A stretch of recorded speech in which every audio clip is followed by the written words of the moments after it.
you have a Mashiach who will come on time. Amen.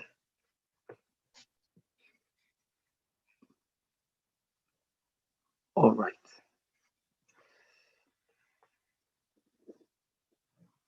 Okay, Chevra. Wow, this is going to be great.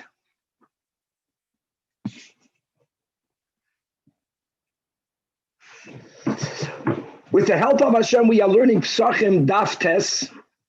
Quickly recapping where we're at. First of all, we learned that in order to get rid of our chametz, there are two different strategies that we have to employ. First of all, we do bidikas chametz, which was the first Mishnah. We also learned that even when you do bidikas chametz, haboidik tzarech sheyevatel, as we learned, shema yimtza gluska yafa. And on the other hand, if I said something yesterday that needs to be corrected, this is the correct way. On the other hand, even after you do bittul, and true that when you do bittul, mida oiraisa, you fulfill the tashbisu. The chametz will not belong to you. You will not violate on the bal yirah bal yamatzah. So why do you have to do bittul? That is like the first. Why do you have to do bedika? Why do you have to do bedika? Says the first Tosfos, because dilma ase lemechle, because the lebedile mine, since you eat chametz the whole year, right? If you do bittul. But if you're going to find the chametz in your house during Pesach, you actually, God forbid, might come to eat it.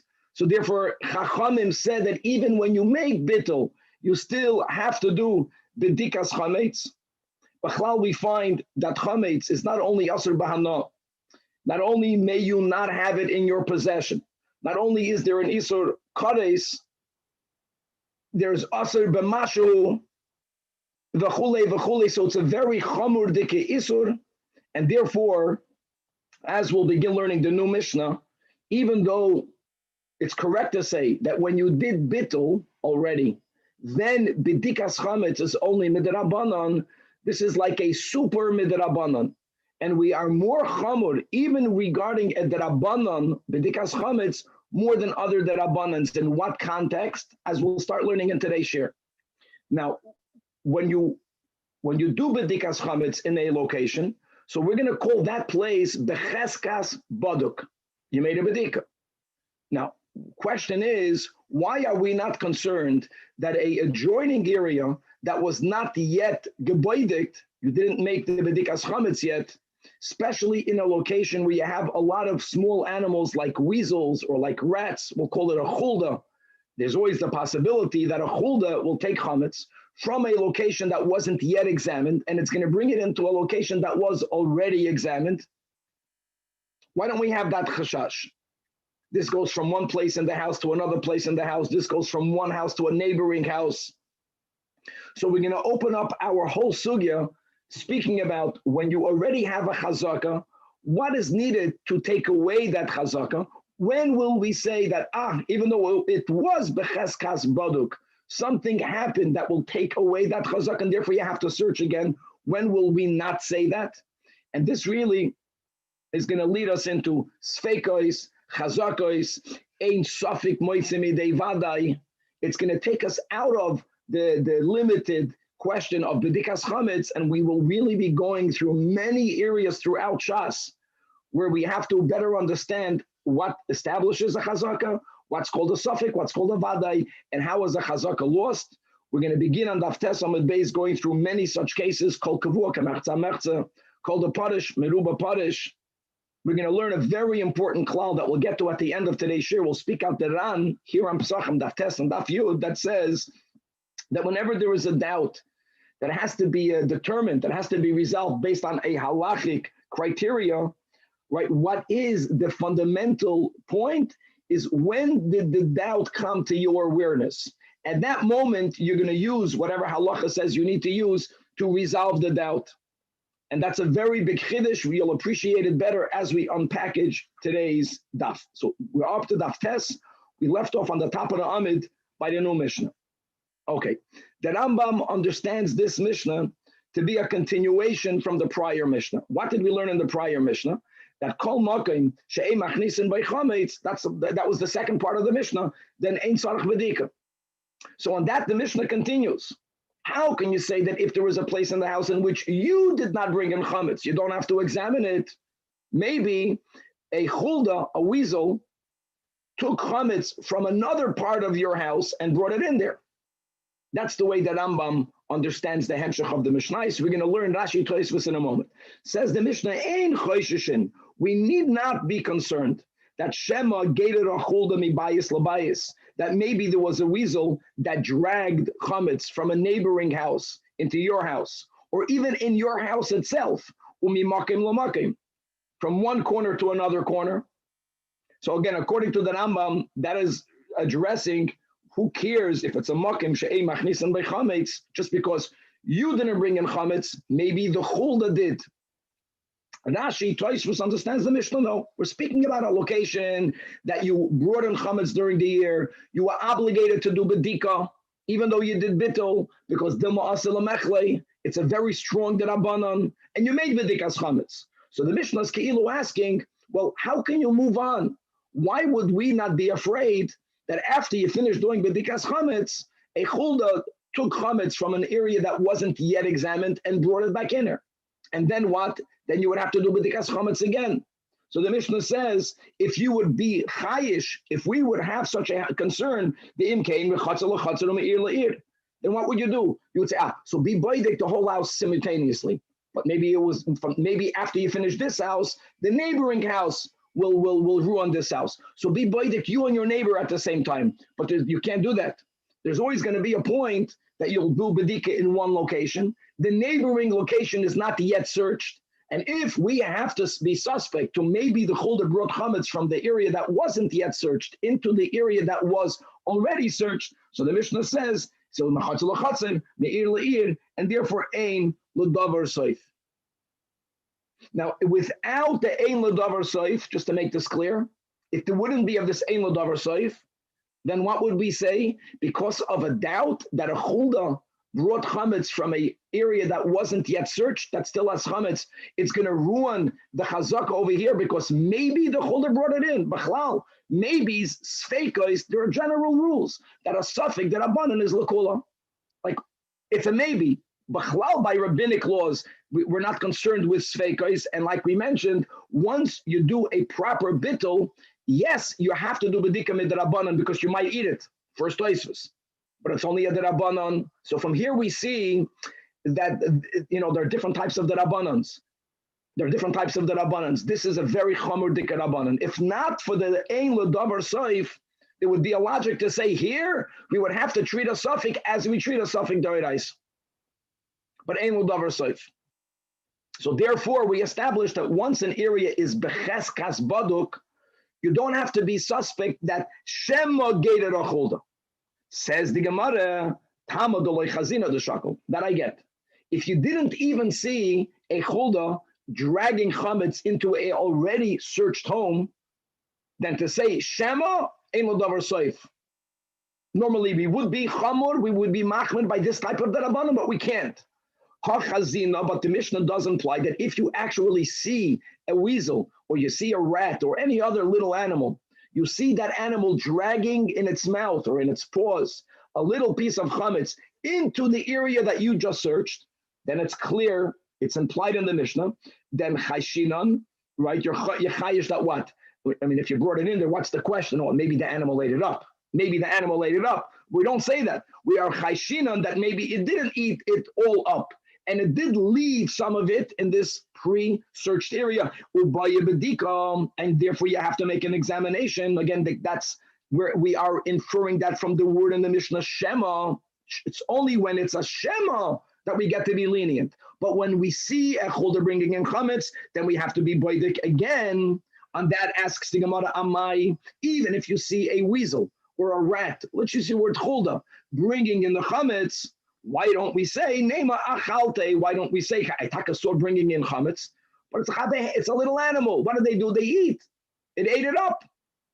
So why wouldn't we say that the possibility of it eating it up cancels out the problem that it created when it dragged in chametz? Now, why? What's even the havamina? You see it bringing in chametz. Maybe it ate it, maybe you didn't. We're going to see that maybe it ate it is a big maybe. There are different levels in maybe. It's such a big maybe that mi loy tanan, we're quoting a Mishnah in Ahalois. A Mishnah says, Midoirois ha'akum, dwellings of goyim are by default tameim. What tuma are we referring to? So Rashi reminds us, Rashi 11 lines from the top of the Amit, that if a woman, God forbid, has a miscarriage, so by us, not that you're mechuyev to bury, but we bury the remains. The goyim don't do that. If they don't bury the remains, so if that child was already gestated for 40 days or more, or for more than 40 days, so it's already matama as a corpse. Now, even though we're speaking about goyim, so two steps. L'kula alma, a corpse of a non-Jew is matama b'maga ubamasa, just like a Jew. Not only that, the only machlekes we have is whether a non-Jewish corpse is metama also ba'oil. And true, Rabbi Shimon Bar Yochai is the lenient one, and we take a paskin like him, based on the pasuk that the atem tsoini, tsoin marisi, atem kuroyim adam. Only Yidden are called adam. And when it comes to tumas oil, the Torah uses the words adam, adam kiyamus ba'oil. Nevertheless, Rashi says that there's a chashash that the non-Jew, they didn't properly bury it in their house. They just put it in a corner. So there's a possibility that there's a fragment, there's a bone, there's a body part of a corpse of a fetus that God forbid was lost that's in that house. So if you walk in there, there's a chashash, you might have touched it. L'Rabbanan, it's even a bigger chashash. It gives off tumas oil, and therefore you become tamei. How long must a guy live in a house for us to say, now this house has a default status of tamei, of tuma? So here the Mishnah says, 40 yom. Now, obviously, it could be that when the guy moved in there, the woman was already 39 days into her gestation, and after only living there 1 day or two, if God forbid she lost her child, it could be, we know that. But Chazal, they have to give a number. And they don't say that the moment they moved in there for 1 day, it already has the stuma. They said that since it takes 40 days for a child to gestate, and only after that, if that child is lost, it doesn't give off a tuma of a corpse. So they gave that rule that if a guy lived there for 40 days, and another important detail, and even if a single man is living there, doesn't matter. Maybe he was with the woman, and the woman with whom he fathered this beginning of a child came to him when she lost her child, and he left the remains in the home. Okay. However, now that we explained that there's a tuma called Medoirois Akumar Tameim, says the Mishnah, but if they live in a place where a chuldas hang out there, or a chazid is able to go in there, and these are creatures that if there were to be the remains of a body, they would eat it. So ein sarich bedika, just the bedika means that if you go into a home of a goy, let's say the goy lived there, now you're renting it, you have to make a bedika, not bedikas chametz, you have to make a bedika to make sure that there are no remains of a fetus. So you don't even have to make a bedika. Why don't you have to make a bedika? Because we say that the chulda or the chazid ate it. So you see that, did you see a chulda eating the remains? No, but it's such a high possibility that you don't have to make a bedika. So why would our Mishnah be different? What's going on, Gavaldik? Amar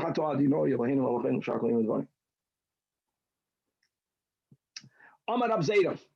Answer number one. Like Kasha. The Mishnah in Ahalois is speaking about the remains of a corpse. That's basar.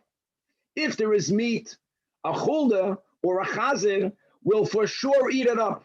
If it was there, they would eat it up. Our Mishnah is speaking about you're making bedikas chametz, lechem. Lechem lav dafka they would eat. They're picky.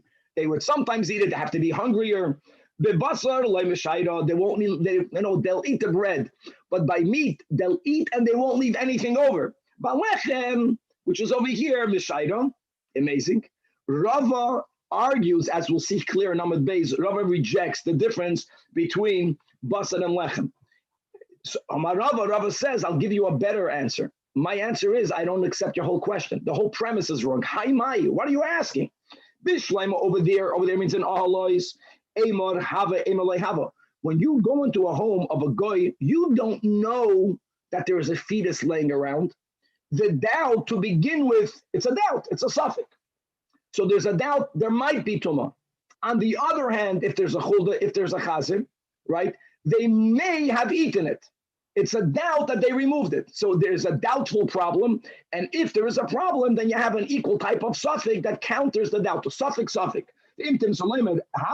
Well, emer achalte.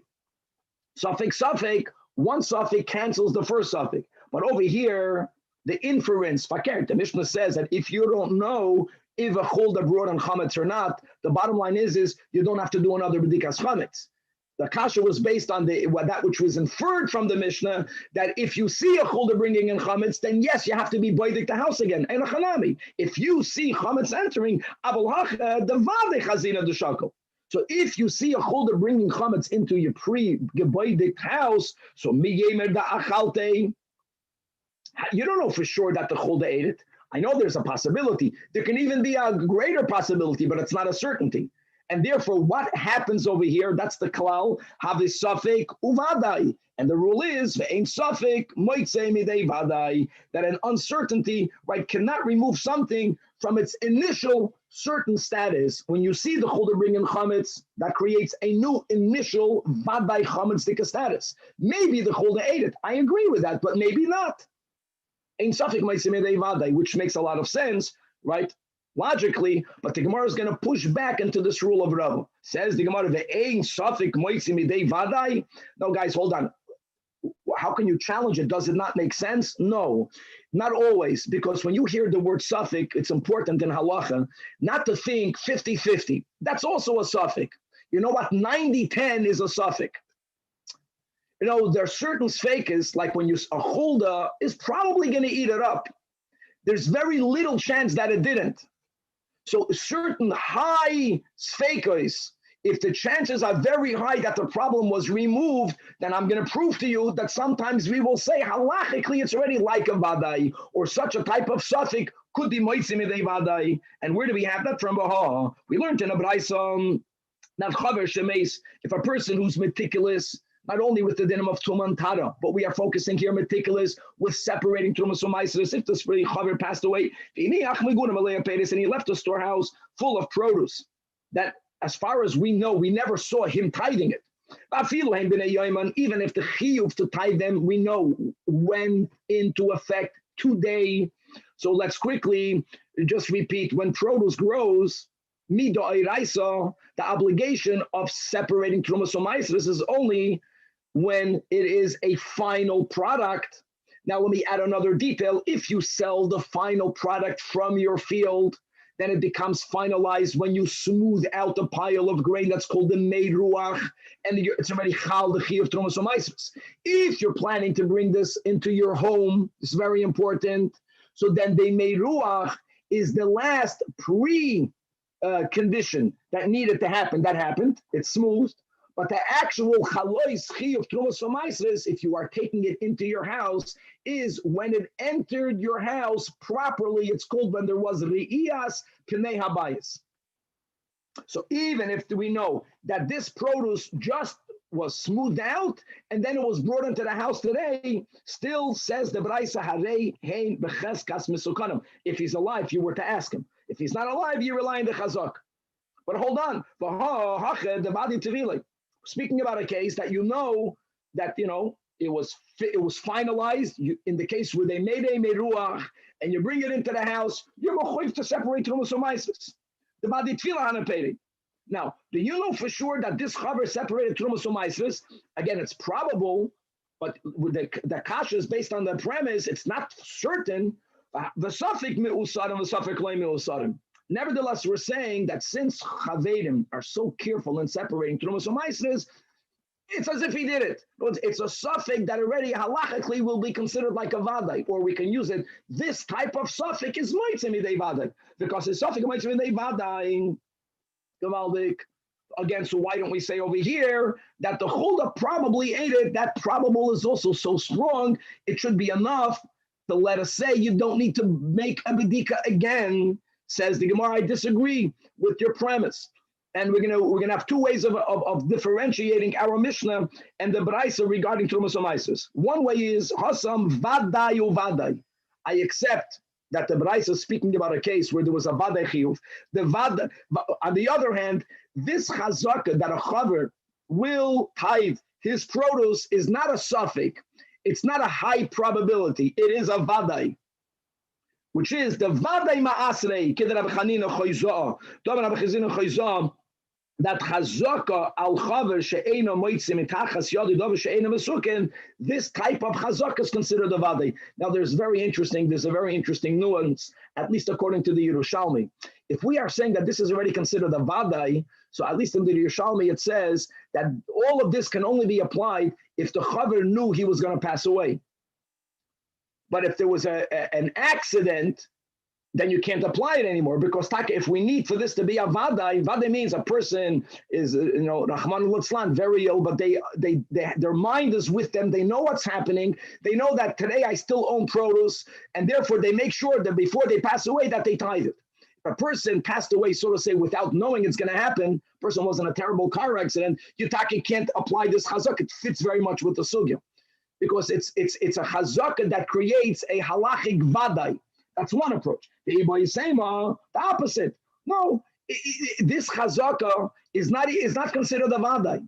But the Braisa is also not speaking about a scenario where you're vadai mechuyev to separate. We're going to call this a suffix suffiku. Why is that? Because dilma me'ikare emar deloy tevilem. There's a possibility that there was never a chiyuv to separate tithes to begin with. How is that possible? That marim adam al shvuah, a person may be crafty. Ha'arama sometimes is frowned upon, and sometimes we accept it. And as we mentioned, if you have produce that grows on the fields, that the way of either consuming it or selling it is by first bringing it into your house. This is particularly true if you're going to consume it yourself.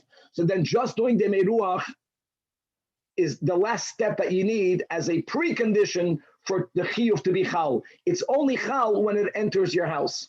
But when do we say that since you brought it into your house, now you're obligated to tithe it? If you brought into your house a final product, what happens if you didn't do all the steps that normally is done before the smoothing of the pile? For example, you didn't do dash, which means you never separated the shaft from the kernel, and you're bringing the produce in your house before you separated the klipa from the kernel. And you plan to do something unusual, which is to do the disha process and the separation process in your house. Al pi din Torah, you're b'chlal not mechuyev to tithe it. Like Rabbi Shaya taught us that you can bring it into your house b'mut, so the kernel never saw the entrance to your house. What did you accomplish with that? Even though midah iraisa, you're not mechuyev, but midrabanan, you may not have achilas keva from that grain, but achilas ara you could. Feeding food to your animals, no matter how much, is always called like an achilas ara. So what you benefit is without you being obligated to separate the mices. In other words, when you have grain, produce in a house of a chaver and the chaver passes away, I can argue that the reason why we rely on the fact that for sure he tithed it is because you don't know for sure that you were ever mechuyev, because there's a way of bringing produce into your house where you're not mechuyev at all. So suffix works. Vadai works. Coming back to our Mishnah, the answer of Rava, that if you see a chulda taking chametz in its mouth or in its hand or in its foot, whatever, and it brings it into a house that was already examined, now you see that chametz re-entered. Vadai problem. Maybe the chulda ate all of it, maybe it didn't. Suffix, ain't suffix vadai, but we're not done yet. Again, challenges, pushes back the Gemara against Rava, 3 lines before the bottom of the Amid. The ain suffix vadai ve'hatanyam. Omar Rabbi Yehuda. There was a slave woman, a shifcha kananis, like an Eved Kanani, are people that normally go to the mikvah and they are makabel abdus, and they are obligated to keep all of the negative commandments. They are even obligated to keep some of the positive commandments. They have the same obligations as a woman does, as a Jewish woman. They are included in all of the dinim of Tum and Tara. So this was the Maisa Shahaya Kachaya, that was a slave woman. She was a slave of a certain oppressor. She writes the last Rashi in the Amud. Inish Alama, a mafioso, a Yid. Point is that she belonged to a Yid, meaning that she went to a Tefilla, L'Shem Abdus, and she's obligated in all, she's included in the din of Tum and Tara, in the city of Rimon. And she was pregnant, and she had a miscarriage, and she hitila nefalabar, and she put the remains, she put it into a pit. She didn't bury it. That test on the base. Now, the Koyen came along a Koyen, the Heitzitz, and he leaned over the mouth of the pit to glance at it. Why was the Koyen glancing at the remains of this fetus? Says the Gemara, says the Braisa, Leida im Zacharu im Nekevahi. In other words, the dinim that we have in Parshas Tazria, that when a woman gives birth to a male, for 7 days she's tummy. For the subsequent 33 days is Yemei Toyhar, Dam Toyhar, Midin Toyhar. By a female, 14 days and 66 days makes no difference whether the child was viable or whether the child, God forbid, was not viable. If she carried the baby for a full 40 days, from then on, then all of the dinim of Tum and Tara go into place. So like Rashi writes here on the top, this Kohen, a Kohen should have known that if he goes over the remains, Tumas oil, he's going to become Tomei. So Rashi explains what happened. This is what happened. The second Rashi, the top line, Kohen Karev, or Mibnei Abayis. By the way, if he was a Karev, you can maybe even say that he was allowed to be Matama himself. But let's say he was someone that lived there. And Vishulchu Sham Lahagid Leimai Mativoy. For whatever reason, the Kohen was the one that needed to first ascertain when possible, because you can see at a certain point whether the fetus was male or female, and to notify the Tafchin bein Tumas v'Tahara Zachar limei Tumas v'Taharas Nekeva. And that was his goal, to tell this Shivcha, Erzachain, was a boy, and therefore you're obligated, you're bound by the dinim of giving birth to a boy, or it was a girl and you're bound by those rules. You're tummy for 14 days, then for the 66, v'chule, v'chule. Now, hold on, Rashi writes two things, which is Gavaldik. You see how there's a different gears in Masayra. Either v'loy niskar, the Kohen forgot that he as a Kohen cannot be mahil over the fetus. Guys, tumas oil really means three things. It means that the corpse is under a roof and anything else under the same roof is acquiring tumas oil. Oil can also mean that a person or an object goes over the corpse, or that the corpse goes over a person or an object. Here, it's the second one that I just mentioned. Here, the person, when the Kohen leaned over, either loy niskan, or Rashi writes, the Mercedes Ashas writes, v'loy nishan. He wasn't careful. A terrible thing. He wasn't concerned about Tum and Tara. But that's what happened. He leaned over to see whether it's a Zachar or a Nekeva.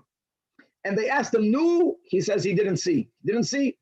But now the people, not the Kohen, that was Loy Niskar or Loy Nisar, the people around him says, hold on. Are you Kohen? Are you Tameh? Now there's a suffix. We know that she threw a nafel in there. He leaned over. I know that he didn't see, but so what? It's in a pit. Maybe he leaned over the fetus. If he leaned over the fetus, then the Kohen should be Tameh. Gavaldik. So back inside the Gemara, the second line. This is all quoting a Braisa. And they said, Vitihiruhu, the Kohen is star. Why is that? What was their logic? We know that a woman threw a fetus into the pit, or a bardalis. There's a machloikas exactly what animal is a bardalis. We'll just teach bardalis. So a chulda or a bardalis were mitzuyim sham. Now, guys, I know that we mentioned Rab Zeda holds meat, they eat up, they don't leave anything over. Rava doesn't subscribe to that. That's why this is going to be another challenge against him. Now, here, it's not a suffix. The vada hitila. That was the case, that she threw her fetus that she lost into that pit. The safek giriru. I know that churdalo bardalis mitzuyim, but how do you know that they dragged it away? Maybe it's still there. The safek giriru hahi shata. Maybe they'll do it later. Maybe when the Kohen leaned over, it was still there. Nevertheless, the Braisa says that the Chachamim said the Kohen is tahir. The Kaasi safek umaytzimi dei vadai. So answers the Gemara. No. The premise is that there's a vadei tuma, right? It's not that we know that what she threw into the boy was for sure a halachic nefil. Guys, we learned this in Nida. There's a time that a woman can lose what we call a shfir malei ruach.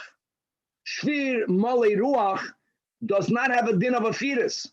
Could be what she threw in there is something that does not give off tuma to begin with. So it's stuck a suffix.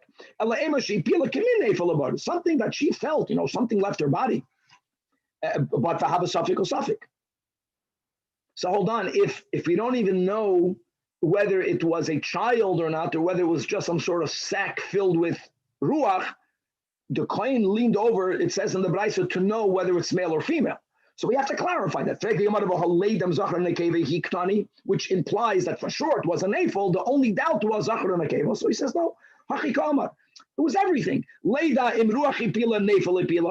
If you were to see the shfir malei ruach, for people who see this, they would know that this is not a fetus. This is not a halachic fetus.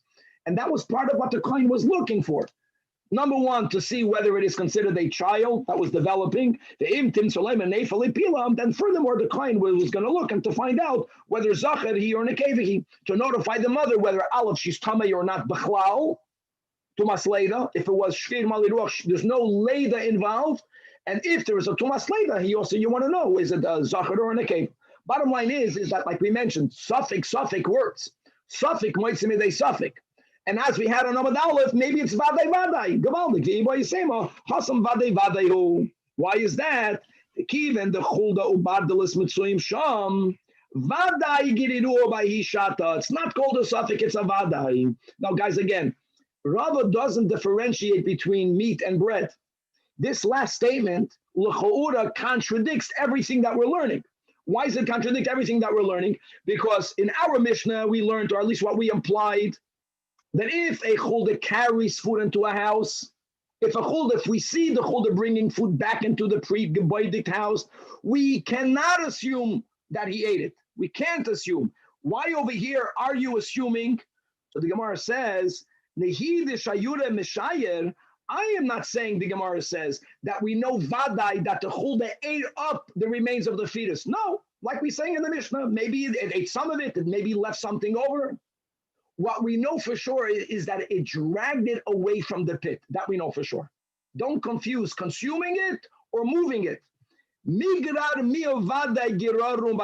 It for sure dragged it away. In other words, when these little creatures, when they find food, they might not eat it all up, but they're going to put it in their corner. They're going to put it in their little haiskala that they all have houses in our houses, rent-free. And we give them food on board, bechinam. The way God gives it to us, Seder. So coming back over here, so therefore it doesn't contradict our Mishnah. Our Mishnah is not saying that when you see a chulda schlepping chametz into your house, it moved it around. But maybe you didn't eat it. Here also, maybe you didn't eat it, but it's not in the pit anymore. And this last Rabbi. Yes.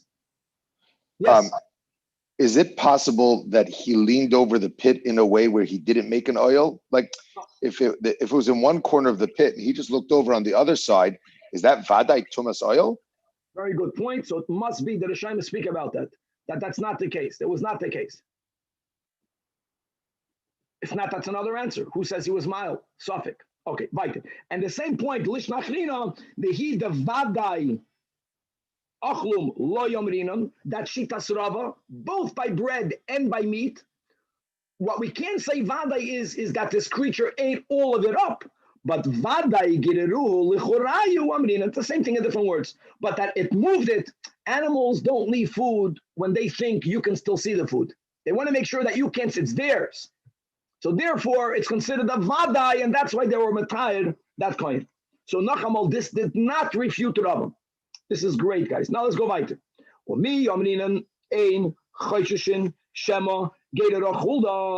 coming back to our Mishnah, right? What did we learn in our Mishnah? That when you do b'dikas chametz, and therefore your house, let's call this becheskas baduk. We don't say maybe a chulda brought chametz back into the house, which is the rule of the Mishnah. But how can you say that? Does this not contradict a rule that we're going to learn in the Sefer of the Mishnah that in the Gemara is recorded on Daf Yud Amid Beis? God willing, we'll learn this tomorrow. What's the Sefer?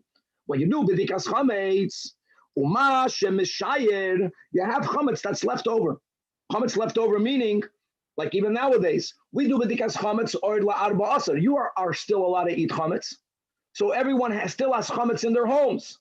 But once you did b'dikas chametz, says the Mishnah, make sure that any chametz that's left over, not God forbid for Pesach, but for that night, for the next morning for breakfast, is yanichenu b'tzina. Tzina means put it in a private, secure place. Private, secure place. Why? So does that not imply that if you don't put it away b'tzina, then we have to be chayish? Maybe some of that chametz was moved about again and spread around in the house through a chulda, even though you didn't see a chulda. So there's two answers. Amar Abaye loy kasha. Abaye says something amazing. He says that ha ba'arba asar, the Mishnah on Daf Yudam and Beis is speaking about the 14th. And our Mishnah on Daf Tez, which is a hemshech or in continuation, like the Rambam, like Rashi and Tosfos from Daf Beis, b'shloisha asar. And there's a huge difference. B'shloisha asar on the 13th, b'shchiach rifta. There's still plenty of chametz around. B'kulabati. So therefore, loy matzna, a chulda, unless you see it, a chulda doesn't feel the need to take your chametz and to hide it in the chulda's little corner in your house, because there's more where it came from. It doesn't sense yet that there's going to be a lack of chametz. So if you see the chulda taking the chametz, then you're in trouble. If you don't see it, you don't have to be chayish. The Mishnah Daf Yudam and Beis is speaking already on the 14th in the morning. There you got to secure your chametz, because then there's very little chametz left. So therefore, the chulda is more tempted, if it's going to find your chametz, to take some for it, not to eat it, to hide it. That's the biggest problem. But the arba asar, since there's no more bread around the houses, so then matzna, the chulda will automatically chop the bread. And it's not just about the chulda being aware of the present. It's almost like the chulda has to sense that the closer you get to Pesach, the less chametz items you can find. And therefore, the more of a taiva there is, if you find some chametz, to chop it and to hide it. Says the Gemara, Amar Rava, this is a play on words.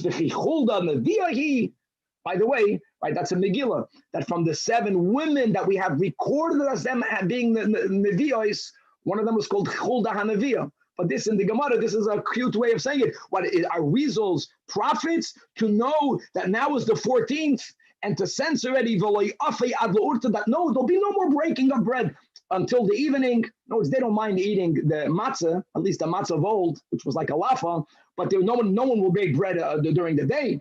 And therefore, so it leaves over chametz and hides it. It doesn't know that.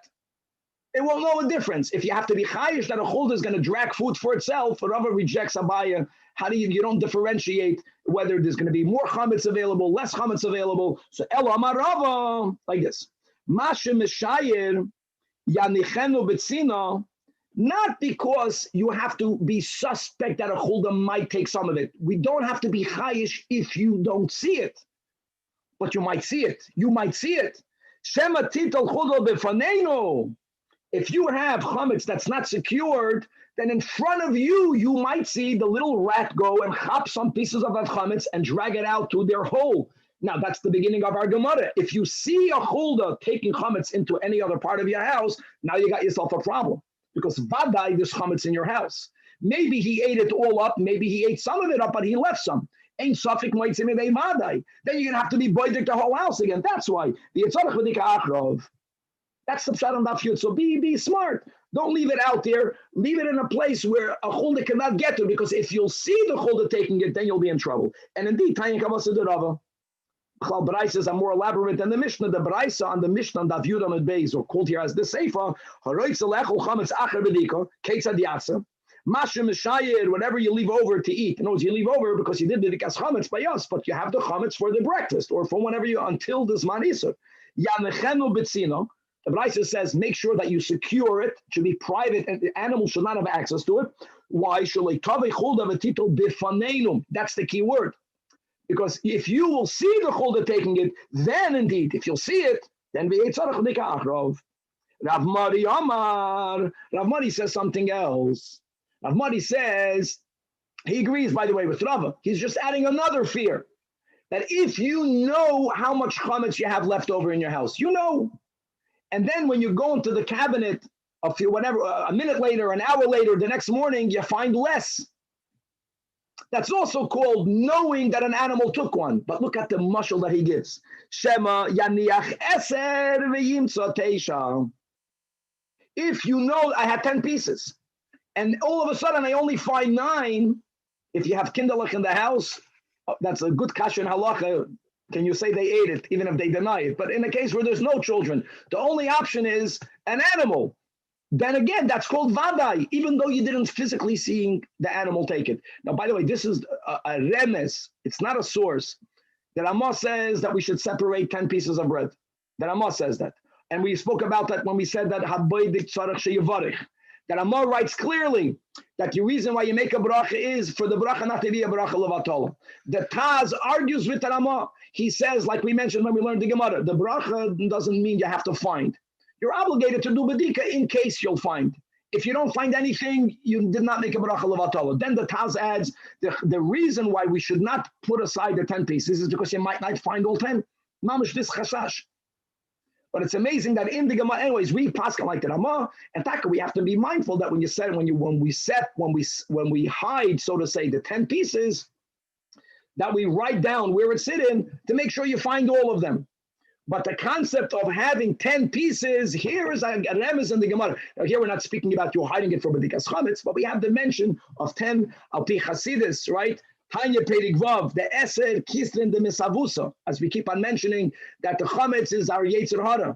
And as we learn in Tanya, we learn in Chassidus, based on Kabbalah, that Zelu Umazeh, so there's 10 Sfiris in Kedusha, and we have what we call the Eser Kisrin de Misavusa of Klipa, of Tuma, 10. So that's the pshat that we have to get rid of every single one. That's Al Pi Pnimius, why we set aside the 10 pieces, and with the oil, we find it and then we burn it, we destroy it, we elevate it, we transform it. Okay, now my friends, we are starting a series that's gonna blow your mind. It's mamish gavaldik. And for those of us who have children that learn, all of us should have children that learn, many of us, at least by Yasam Lubavitch, we learn Pesachim.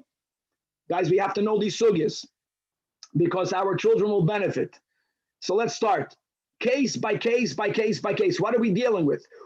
What's called a suffix, what's called a vadai, what's called a chazaka, when is a chazaka lost, when is a chazaka not lost, and there's going to be so many cases.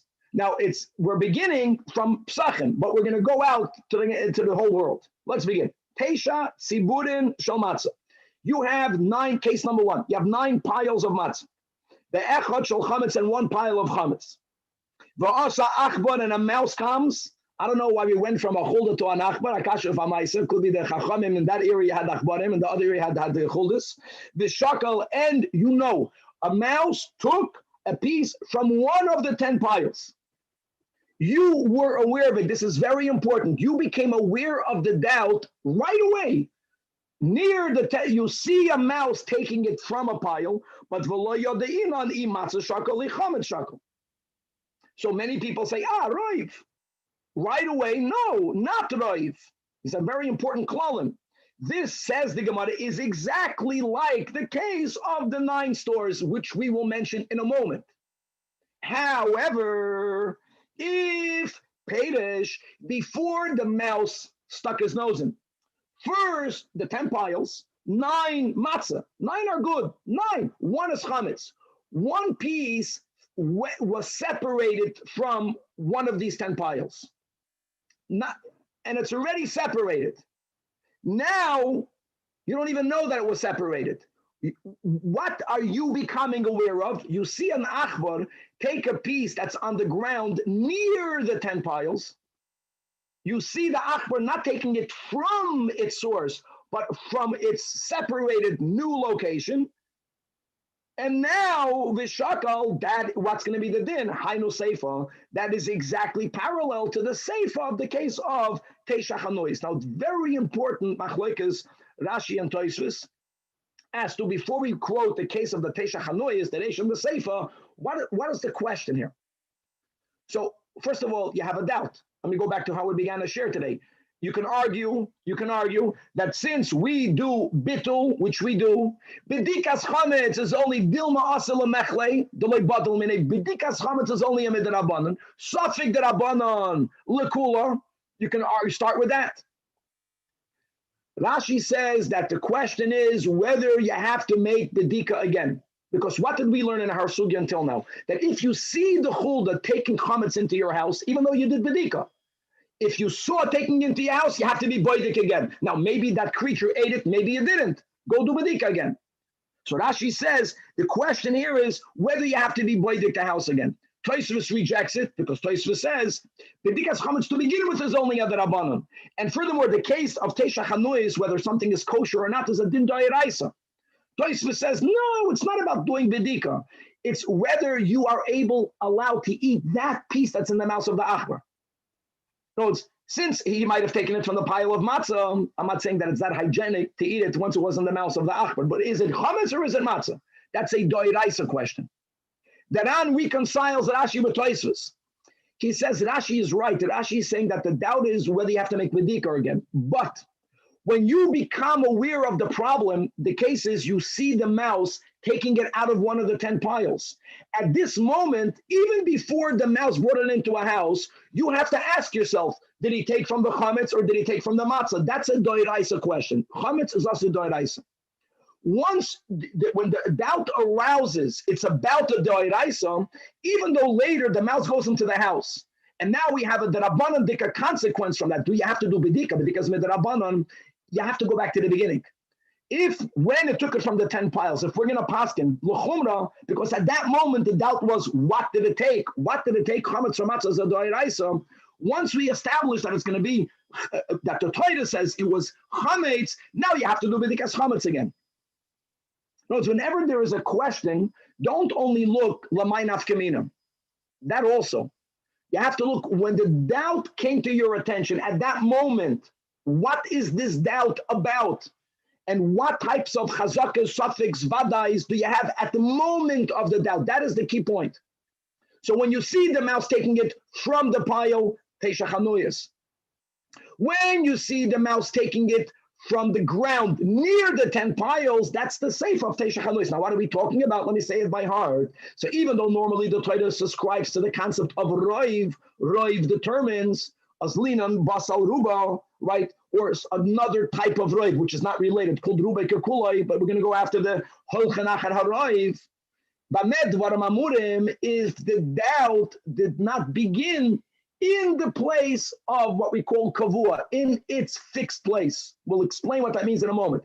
When the doubt comes to our attention in its kavua place, then there is, according to most, a halacha l'Moshe Misina, a rule from the Torah, Gzeiras HaKosov, based on a pasuk that we have this in Ksubas, the Arav Loi, the Kamlai, I think, but it's a sugya in Ksubas Daf Tezvav, that called kavua kemechza al mechza. Let's read it inside. And by the way, this is not a detnan, this is indeed a detanya. So it says in the Braisa, Teisha Chanois, simply you have 9 stores. All of them sell basar shchuta. 9 of them sell basar shchuta. Then there is a 10th store, not one of the 9, that sells basar neveil.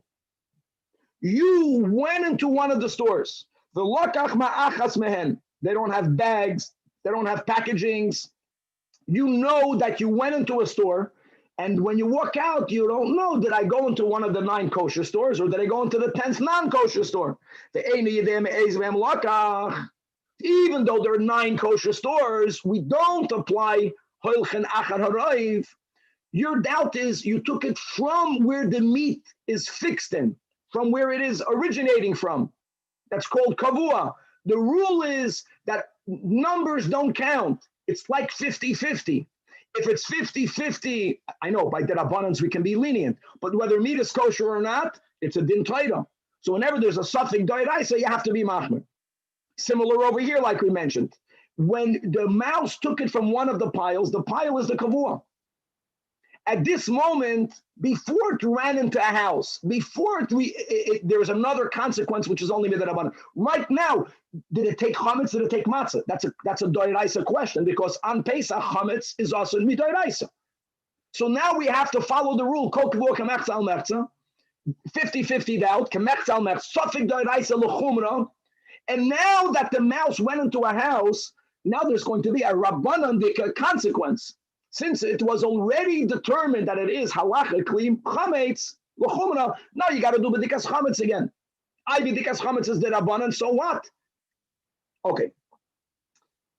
Ubenimsa, let's go back to the meat. If you find meat on the ground, the meat is not in one of the stores. It's near these 10 stores. There is where we say, that's called pedash. The meat, the doubt came to your attention when it was already out of its makom kavua. Halech achar haroiv. Then we follow the general rule of going after the roiv. This is very important. So when you see the achbar taking a piece of bread, bread doesn't mean chametz. We don't know. Bread can be chametz, bread can be matzah. From near the 10 piles, then we follow roiv. So here, just to make it clear, that when you find a piece of meat on the ground near these 10 stores, you know that it came from the 10 stores. Of course, it came from the 10 stores, but you became aware of the problem at this moment. The moment of your awareness is crucial. That's a very important klal that Tanan explains in differentiating between kavua and pedish. I know that the pedish came from the stores, but you were not aware of the doubt. When the doubt came to your attention, now it's already pedish, then you paskin achar haroiv. Now, next case. One more case, and then we'll leave it there right there for tomorrow. Shnei tziburim. You have 2 piles. 2 piles. One is matzah and one is chametz. V'lefneim shnei batim. In front of these 2 piles are 2 homes. One is already gebaidik, one is badik, one was already searched, and therefore becheskas badik, and v'an meina badik, one was not searched yet. V'asu shnei achbarim. Here, mitamal, there's 2 mice. One of them takes matzah, one of them takes chametz. When they take it, there's no doubt. You know, there's no doubt yet, because you see the one with the matzah, you know he has matzah. The moment they run into the houses, at the moment that they entered the houses, boom, you got confused, you didn't hold cup. Which one went into where? That's important again. It's very important. It's the moment of doubt is when they are in the house. Now, you don't even see, now the question is not whether they have in their mouth chametz or matzah benegay, whether you can eat it or not. Now, the question that comes to you when you become doubtful is, do I have to do b'dikas chametz or not? This is a Darabanan Dika question. That's the way that An explains it. Again, if the case was not that you had 2 mouse running in front of you, and even before they ran into the house, they already got all mixed up, and now you caught both of them, and now you want to know whether you can eat what's in their mouth. That's not the case over here, because then it's going to be a doiraisa dika case. The case is that before they ran into the houses, you know which one is the chametz dika one, which one is the matzah dika one. Got no problem with that. It's clear. But when they disappear, you get confused at that moment. Which one ran into which one? So says the Gemara. Oh, let's speak. V'lo yadana hai lahai ayil, lahai lahai ayil. So hainu shtei kupos. That's the case of the 2 boxes. That's analogous.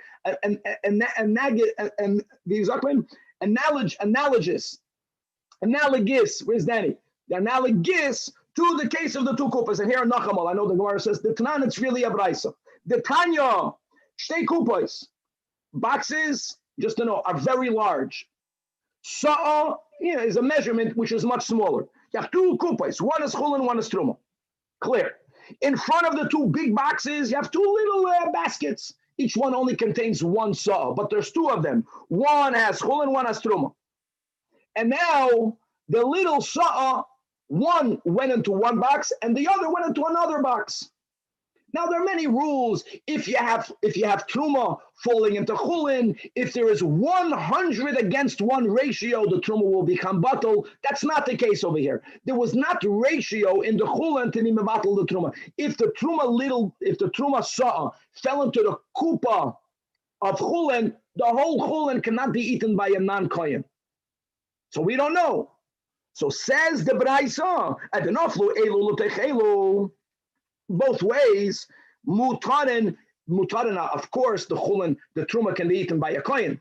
The vart is that the chulin can be eaten by a non-kohen. Maybe the sa'a of truma fell into it. Sha'ani yomer, it's called sha'ani yomer. For I say that chulin tech chulin naflu, utruma tech truma naflu. Now, what's the logic to say that? Why? Why do we say that? So aside of there being a doubt, and as we'll clarify in a moment, that's only said by Truma D'Rabbanan. More than that, it's not about suffix, it's about Chazaka de Me'ikaram. Since it was already established that this kupa is of Chulan, Now you have a doubt, which is only the Rabbanon. Since it's only a rabbinic doubt, you can take the Chazaka, the Meikara, and halachically paskin that the kupa of chulin is still chulin.